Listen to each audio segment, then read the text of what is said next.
Mukunda jewellers తెలంగాణలో మొట్టమొదటి factory outlet మన కొత్తపేటలో ఫిబ్రవరి 14న గొప్ప శుభారంభం.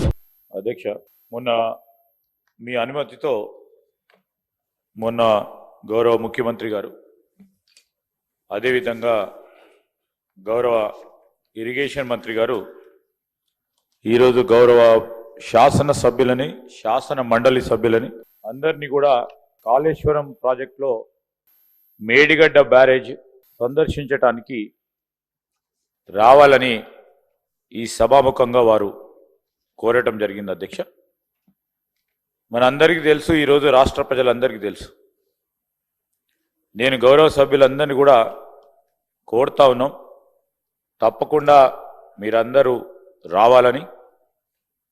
ఎందుకంటే మనం చూసాం మొన్న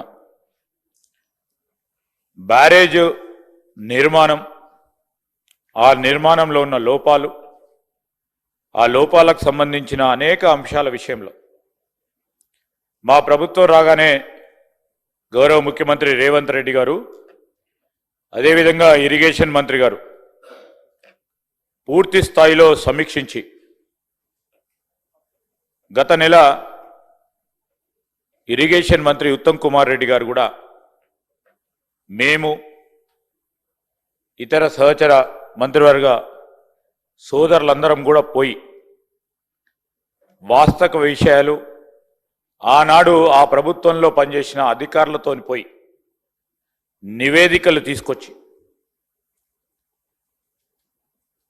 మేడిగడ్డకు సంబంధించి కృంగిపోయిన బ్యారేజ్, శిథిలావస్థితకు చేరిన బ్యారేజ్, పగుళ్ళు వచ్చిన బ్యారేజ్, దాని అసలు కారణాలేందని మరి విజిలెన్స్కి ఇవ్వాలని వెంటనే విజిలెన్స్కి ఇవ్వటం జరిగింది. విజిలెన్స్ రిపోర్ట్ వచ్చింది. ఆ రిపోర్ట్ ఇచ్చిన నేపథ్యంలో ఆ రిపోర్టుకు సంబంధించిన అనేక అంశాలపై ప్రత్యక్షంగా కూడా ఈరోజు గౌరవ ముఖ్యమంత్రి రేవంత్ రెడ్డి గారి ఆధ్వర్యంలో ఉప ముఖ్యమంత్రి గారు అదేవిధంగా గౌరవ సహచర మంత్రివర్గ సభ్యులు, గౌరవ శాసన సభ్యులందరం కూడా అన్ని పార్టీలకు సంబంధించి ఈరోజు సిపిఐ కానీ, ఎంఐఎం కానీ, బీజేపీ కానీ, టీఆర్ఎస్ పార్టీ వారిని కూడా తీసుకెళ్లాలి.